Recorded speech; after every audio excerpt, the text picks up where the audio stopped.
Welcome to the Books of Titans podcast hosted by Eric Rostad.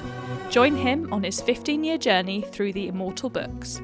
He'll share what he's learning, explore profound ideas across time and cultures, and share the one thing he always hopes to remember from each immortal book. Today I'm going to cover Phoenician Women, a tragedy play by Euripides. This is in Book 6 from my 2025 reading list.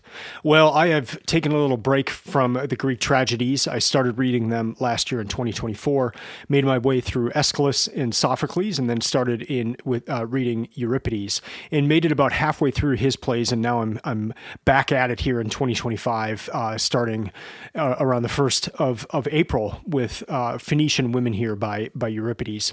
And I love the Greek tragedies so much. They are so rich. I love just all the connection points with Greek mythology. I mean, you're getting to know the myths. You're seeing different sides of the myth. You're seeing these Greek tragedy writers kind of riff on these famous myths and tell the story from a unique vantage point. And so I get so much out of these tragedy plays, and am so happy to be reading them again and then discussing them on the podcast. So to take a quick step back, there are two main storylines, or what are called epic cycles in Greek mythology. And the first one is called the Trojan epic cycle, and then the other one is the Theban epic cycle. And so, as the title would suggest, the Trojan epic cycle centers around the Trojan War. And so kind of the events leading up to it, the Trojan War itself, and then the aftermath of the war. And a lot of the aftermath deals with the return home of the Greek warriors. So the Odyssey is Odysseus's return home. Some of the other stories about Agamemnon and his return home also make up part of this Trojan epic cycle. Well, the Theban epic cycle, what that centers around is the royal family of Thebes, and a couple names that you might be familiar with in the Theban epic cycle would be Oedipus and Antigone. And so this play, Phoenician Women, it takes place within that Theban cycle, and we do come across Oedipus and Antigone in this play.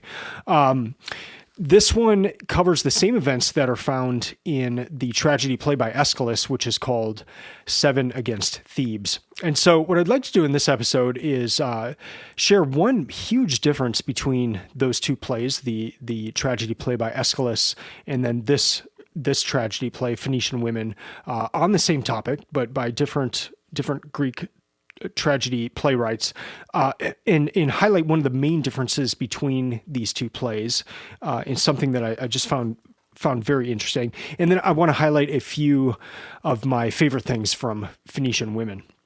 So first, if you've listened to some of the past episodes on the Greek tragedies, there are a few things just getting into any Greek tragedy that I'm always focusing on. I want to know what these things are and then pay attention to them and then just keep them in mind as I'm reading.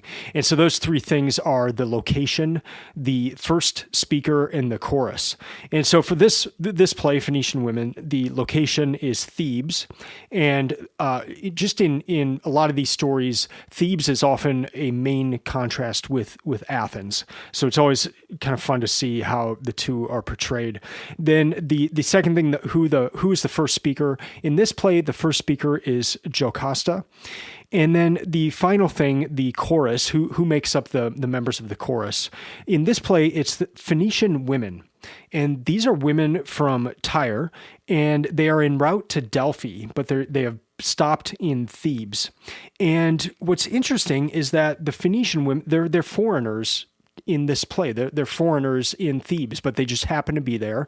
They're en route to somewhere else, but they have a main part in this play as the chorus. And I want to read from one of the introductions I read about Phoenician Women here in just kind of the role of the chorus.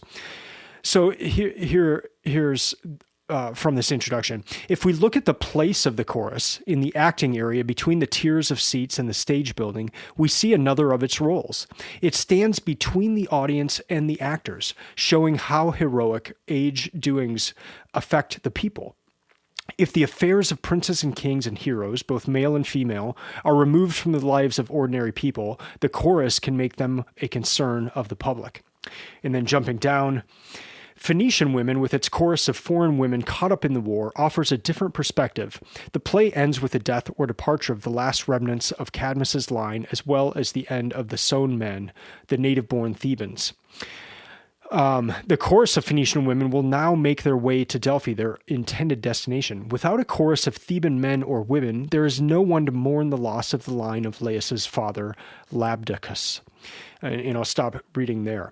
So we get the idea first in that first part I wrote or read, that the chorus, just even physically, if you're seeing this place, if you're seeing this tragedy play being performed in Athens, you are there.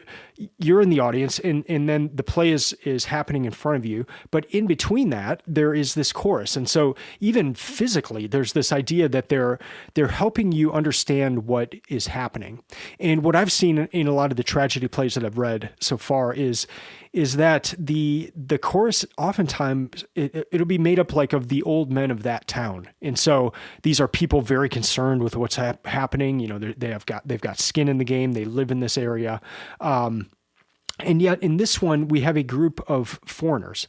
And so you would expect the chorus of this play to not be Phoenician women from Tyre. You would expect them to be Theban women. And in fact, that's exactly what they are in the play by Aeschylus. The chorus in Seven Against Thebes is made up of Theban women. But here it's Phoenician women. So why? And that's kind of my main question. If I was to narrow down the one thing for this tragedy play, it would be that, of just that question of why did Euripides choose that? I just think it's a fascinating choice. And then not only did he choose them to be the chorus, but the title of the tragedy play itself is Phoenician Women. And the Phoenician women are not the main character.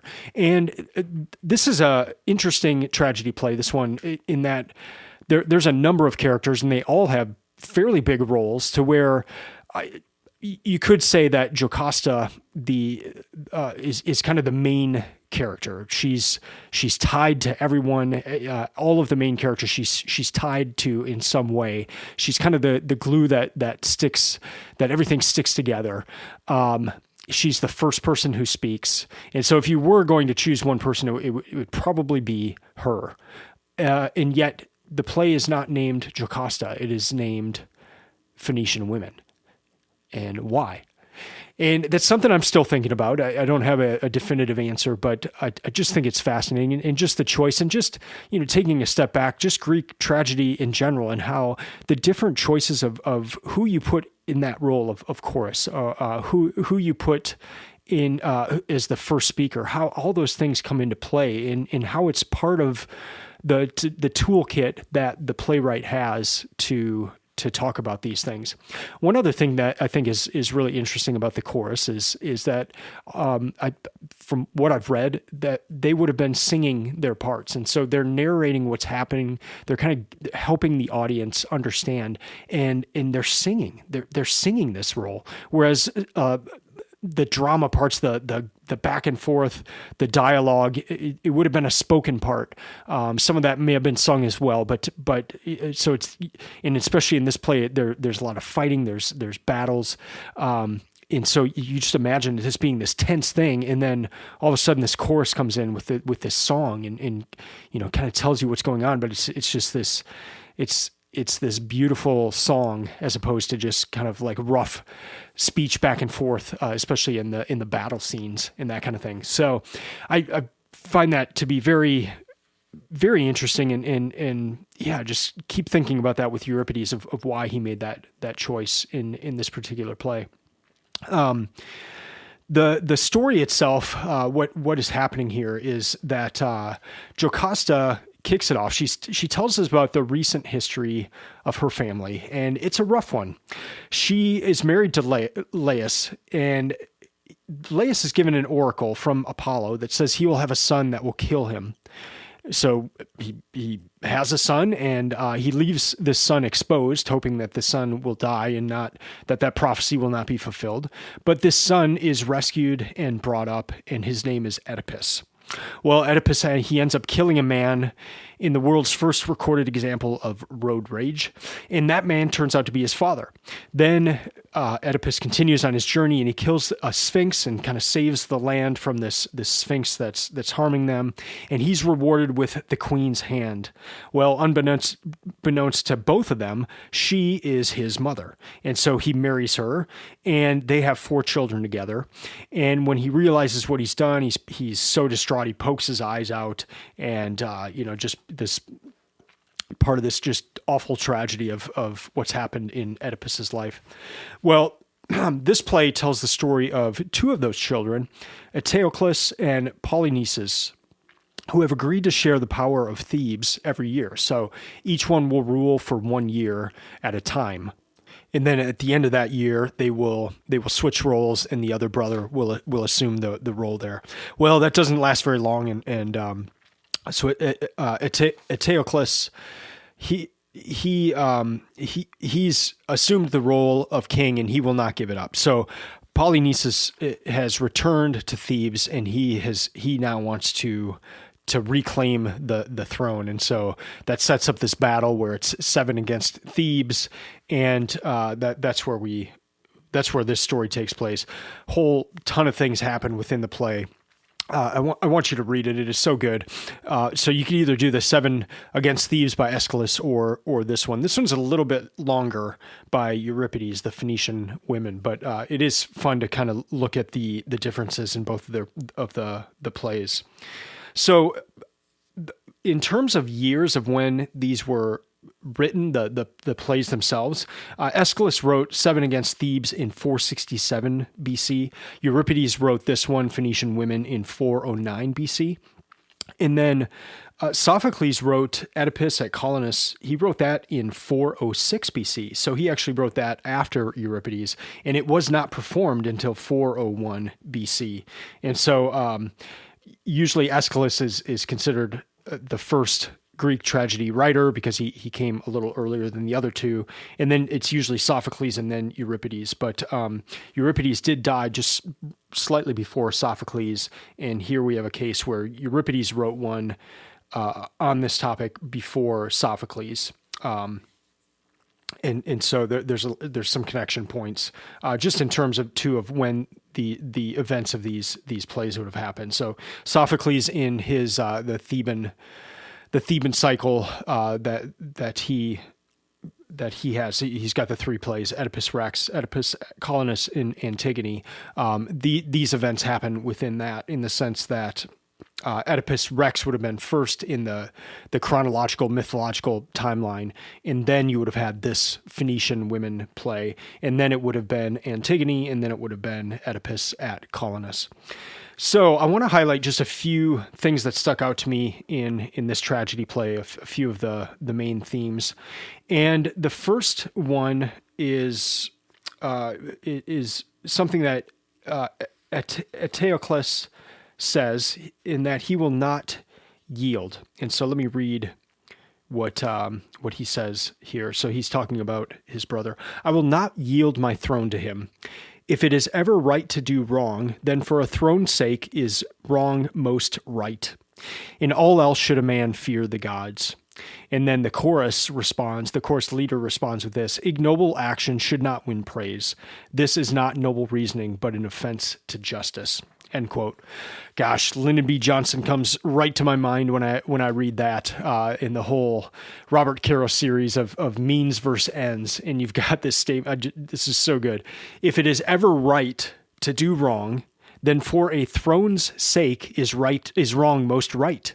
In all else should a man fear the gods. So here, Eteocles is saying it's okay to do wrong if it's for the throne. If it's, if I've got my good means, my good political ends in mind, whatever the means are, it's okay to do those. And then the chorus immediately responds: ignoble action should not win praise. This is not noble reasoning, but an offense to justice. So it's a very good back and forth there in the means versus end discussion. Next up, there are a lot in this play about family. Obviously, you've got the the royal family here, and everyone's connected, and it's just an absolute mess. The worst things you can imagine. And so there's so much about family, and one of the first statements here, and just a devastating one, is this one. How terrible a thing it is when family members become enemies and there is little hope of reconciliation. Later on, we come across this, and this is Polynices is he's been stabbed. He's about to die, and he makes this statement: "My friend became my enemy, but the bond between us remained." And so there he's talking about his brother Aeschylus, who they've just killed one another, and so they're on their last breaths here. And it says, "My friend," so his brother, "became my enemy, but the bond between us remained." So that bond of family was still there. Last thing here, there's a part where Creon is told that he has to sacrifice his son in order to stop the battle that's about to take place. And Creon says this: "What could any man say? It's clear that what my answer should be. Never shall I become so desperate as to offer my son in sacrifice for Thebes. The life of every man is filled with love of his children, and no one would consent to his own son's death. Let no man praise my patriotism as he spills the blood of my children." End quote. And again, just tying into the family there, but what about patriotism versus the family? And you've got this quote. It tied in very closely with a part of the Analects by Confucius, and there's this debate about this one man who turns in a family member, and Confucius says he should not have done that. That's not right. And it's this famous example, because you can argue both ways. Like, should the family member did wrong, so should he have said something? And Confucius says no, he shouldn't have. Family ties are bigger than that. And so it's just kind of interesting to see these discussions taking place, and with Confucius and the Greek tragedy writers, it just around 100-year difference, but in opposite sides of the world, but they're talking about these similar things. So I enjoyed that very much. Another part here, just the conundrum of the prophet. So Tiresias is in this play, and he makes the following statement: "Guide me back home, daughter. The man who practices the art of divination is a fool. If the signs he reads spell misfortune, he earns the hatred of those to whom he prophesies. And if pity prompts him to spare them the truth, he betrays the god's trust." End quote. We see prophets in so many of these Greek tragedies and so many of these works, and here he perfectly describes, if I tell of coming misfortune, I am hated, but if I spare them the truth, then I betray the god's trust. So just the difficult position the prophet finds himself in. Let me read one last thing here that I thought was quite funny. So there's a part in Seven Against Thebes by Aeschylus where he talks about these 7 different people who are from Argos, and they're about to attack Thebes, and it's like 300 lines of information about these 7 different men. And Euripides here kind of riffs on that and kind of makes fun of Aeschylus, and he says this through the character of Aeschylus: "And so I will go to our 7 towers and station captains at the gates, as you advise, 7 men of mine to match 7 of the enemy. It would be a costly waste of time to tell the name of each, with our foes encamped under our very walls." So, end the quote there. So it would be a costly waste of time to tell the name of each. And so Euripides is just ripping on on Aeschylus here, of that Aeschylus took all that time to name each of those characters in his version of this story. And I thought that was so funny. You got Greek playwrights here ripping on each other. So This was one of Euripides' most famous plays at the time. Now it's kind of fallen out of favor. It's not read as much. I found it to be a little difficult, just in that there's just so much going on. It just kind of bounces between all of these different, just like horrifically tragic stories. It was on the long side in terms of some of the other Greek tragedies, but there were some just great lines, a lot about justice and ambition, the will of heaven. We get a lot of lines about the will of heaven, but even how ambition and justice work together. Can you be just and ambitious? And just some great thoughts on that in what characters are saying to one another. So in conclusion, not my favorite Euripides tragedy, but a good one nonetheless, and one to ponder. I loved how he's telling a story 60 years after Aeschylus first told it, but he's making some changes.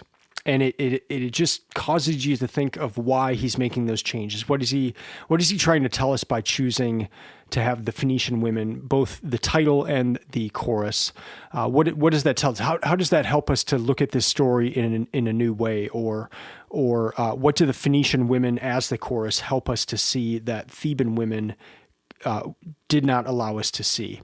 So just it opens up a way to contrast these two plays, and to think about the reasons chosen for each of them.